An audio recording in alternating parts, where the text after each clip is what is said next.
వెంకటరమణ శ్రీనివాస बोल सियापति रामचंद्र की पवन सुत हनुमान की उमापति महादेव की बोलो जी भाई सब संतन की सनातन हिंदू धर्म की गौ माता की भारत माता की छत्रपति शिवाजी महाराज की। मंच पर उपस्थित आंध्र प्रदेश के बहुत ही यशस्वी मुख्यमंत्री और जिनको एक रोल मॉडल के रूप में पूरे देश में जाना जाता है, ऐसे आदरणीय चंद्रबाबू नायडू जी,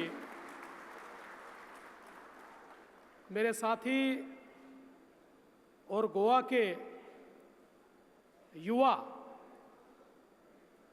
और उनकी ऊर्जा और उनका ओज अभी हमने देखा है, ऐसे गोवा के मुख्यमंत्री डॉक्टर प्रमोद सावंत जी हमारे बीच मंच पर उपस्थित आदरणीय गोविंद देव गिरी महाराज जी, आदरणीय CR मुकुंदा जी, केंद्रीय मंत्री श्रीपाद नाइक जी, आशीष शेलार जी, श्री प्रसाद लाड़ जी, गिरीश कुलकर्णी जी, मेघना बोर्डीकर जी, विश्वजीत राणे जी, रोहन खौटे जी, Shri A Satyaprakash ji, Shri BR Naidu ji, Shri Pravin Darekar जी, श्रीमती नीता लाड़, मंच पर उपस्थित सभी महानुभाव और इस सभागार में उपस्थित भारत के हर राज्य से और दुनिया के भी 17 देशों से पधारे हुए सभी हमारे मंदिरों का कार्यभार वहन करने वाले बहनों और भाइयों, मैं सबसे पहले हमारे इंटरनेशनल टेम्पल कन्वेंशन की टीम को बहुत बहुत धन्यवाद देना चाहता हूं कि उन्होंने तिरुपति की इस पावन नगरी में ये दूसरा कन्वेंशन आयोजित किया और हम सभी को यह अवसर दिया कि भगवान बालाजी का दर्शन भी हम ले और देश में जो सबसे अच्छे तरीके से मैनेज होता है, जिसके प्रबंधन को लोग समझना चाहते हैं, ऐसे तिरुपति देवस्थानम को भी हम लोग जाकर दर्शन ले पाए। और ये भी मैं ऐसा मानता हूं कि एक बहुत अच्छा योग है कि ये जो कन्वेंशन हो रहा है, राजमाता अहिल्या देवी होळकर इनकी 300वीं जन्मशती के अवसर पर हो रहा है। हम सभी लोग जानते हैं कि हमारे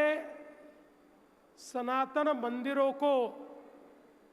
विदेशी आक्रांताओं ने ध्वस्त किया और एक प्रकार से जब हमारी आस्था को ठेस पहुंची थी, उस समय पूरब से पश्चिम तक और उत्तर से दक्षिण तक राजमाता अहिल्या देवी होळकर एक ऐसी व्यक्ति थी जिन्होंने हमारे मंदिरों का, घाटों का, पूजा स्थलों का पुनरुज्जीवन किया और फिर एक बार हमारी आस्था को जीवित करने का काम उन्होंने किया, जिसका उल्लेख प्रमोद सावंत जी ने किया। छत्रपति शिवाजी महाराज के बाद पूरे देश में हमारे मंदिरों को पुनरुज्जीवित करने वाली ऐसी अहिल्या देवी के 300वें साल ये कार्यक्रम हो रहा है। ये बहुत हम सभी के लिए हर्ष की बात है और ये एक ऐसा समय है जब देश के आदरणीय प्रधानमंत्री जी ने हमारे देश में सांस्कृतिक पुनरुत्थान का एक यज्ञ शुरू किया है और फिर एक बार इस देश के लोग अपने आप को सनातनी कहते हुए गर्व महसूस करते हैं। इस प्रकार की ये बेला है। ऐसे समय हम सब लोग यहां पर एकत्रित आए हैं। आज प्रयाग में महाकुंभ चल रहा है। 50 करोड़ से भी ज्यादा लोगों ने महाकुंभ में जाकर स्नान किया है। दुनिया के देश अचंभित हैं। पूरे यूरोप की जनसंख्या से भी ज्यादा लोग, पूरे अमेरिका की जनसंख्या से भी ज्यादा लोग ये वहां पर जाकर भक्ति भाव के साथ स्नान करके आए। और सबसे बड़ी बात हमारे सनातन की वहां क्या देखने को मिल रही है, कोई किसी को जाति नहीं पूछता, कोई किसी को भाषा नहीं पूछता, कोई किसी को प्रांत नहीं पूछता, कोई किसी को पंथ नहीं पूछता। हम सब एक है, सब सनातन के सेवक हैं। इस रूप में वहां पर यह कुंभ चल रहा है। आज हम सनातन की जब बात करते हैं तो सनातन का अर्थ क्या है? एक ऐसी जीवन पद्धति जो प्राचीन काल से चलते आ रही है, जिस जीवन पद्धति को कोई मिटा नहीं पाया, जो जीवन पद्धति कभी समाप्त नहीं हो सकती, इसलिए वो सनातन है, क्योंकि वो शाश्वत है। इस प्रकार की जीवन पद्धति हमारी भारतीय जीवन पद्धति है। इस जीवन पद्धति ने निर्गुण निराकार को भी, सगुण साकार को भी, कोई भी पूजा पद्धति हो, कोई भी पंथ हो, सभी को साथ में लेकर हमारे आदर्शों को तैयार किया है। इसीलिए ये भारत देश आज इतनी विविधताओं के बावजूद भी एक साथ, एक माला की तरह, एक धागे में बंधा हुआ है, क्योंकि हम सब सनातनी हैं। और आज हम देख सकते, हम दक्षिण भारत में हैं और दक्षिण भारत में तो जिस प्रकार के मंदिर हमको दिखाई पड़ते हैं, चाहे वो चोल साम्राज्य से तैयार हुए मंदिर हो, कृष्णदेव राय ने तैयार किए हुए मंदिर हो, या आधुनिक काल में तैयार हुए मंदिर हो, मैं ऐसा मानता हूं कि दक्षिण भारत के मंदिर ये स्थापत्य शास्त्र के ऐसे जीते जागते उदाहरण है कि दुनिया भी अचंभित हो जाती है जब ये देखती है कि किस प्रकार से हजारों हजारों साल पहले न कोई मशीन थी, न कोई क्रेन थी, फिर भी इतने सुंदर मंदिर यहाँ पर बनाए गए। और हमारे देश में कहीं पर भी जाइए, आप ईस्ट में चले जाइए, आप पश्चिम में चले जाइए, आप पूरब में चले जाइए, उत्तर में चले जाइए, हम सभी को हमारे मंदिरों से प्रेरणा मिलती है। और इसीलिए ये आवश्यक भी है कि ये जो मंदिर है ये केवल आस्था के प्रतीक नहीं है, हमारे समाज जीवन का अभिन्न अंग हमारे मंदिर है। हमारे समाज जीवन को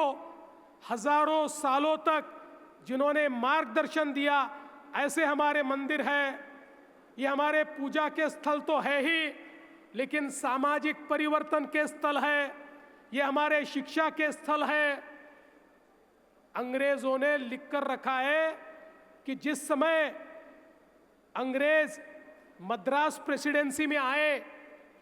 उस समय मद्रास प्रेसिडेंसी में जो मंदिर हुआ करते थे, इन मंदिरों में 50,000 संस्कृत विद्यालय चलते थे और पूरे इंग्लैंड में केवल 2,000 ग्रामर स्कूल उस समय थी। इस प्रकार से हमारे मंदिरों ने शिक्षा के क्षेत्र में भी काम किया है। हम जानते हैं काशी ये विद्या नगरी रही है। काशी में हमारे पंडितों ने, काशी के विद्वानों ने न केवल धर्मशास्त्र, बल्कि चाहे वो स्थापत्य शास्त्र हो, चाहे वो मेडिकल साइंस हो, ये सारी की सारी विधाओं को, सारी विद्याओं को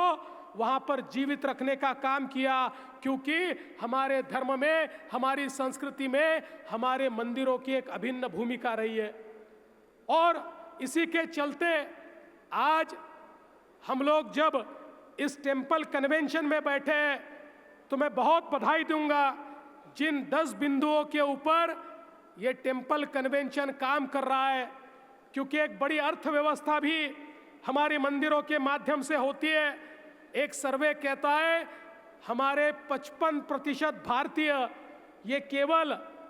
धर्म के लिए पर्यटन करते हैं, केवल धर्म के लिए पर्यटन 55%। तो समझ लीजिए कितनी बड़ी अर्थव्यवस्था को एक प्रकार से गति देने का काम हमारे मंदिरों के माध्यम से होता है। और उसके साथ साथ यहाँ पर जहाँ एक और अर्थव्यवस्था का विषय है, वहीं हमारे मंदिरों का व्यवस्थापन उचित तरीके से हो, वो श्रद्धा के केंद्र तो बने रहे, लेकिन साथ साथ समाज को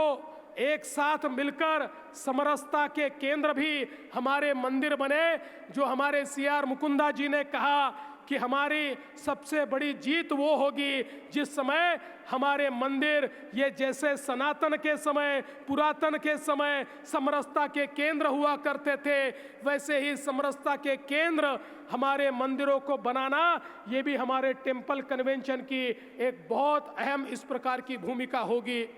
साथ साथ आज जिस प्रकार से अलग अलग चैलेंजेस हमारे सामने आते हैं,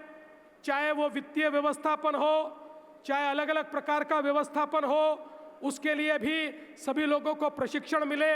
नई टेक्नोलॉजी में प्रशिक्षण मिले, उसका हम लोग उपयोग कर पाए, क्राउड कंट्रोल हम लोग ठीक से कर पाए, आने वाले जो भक्त हैं उनको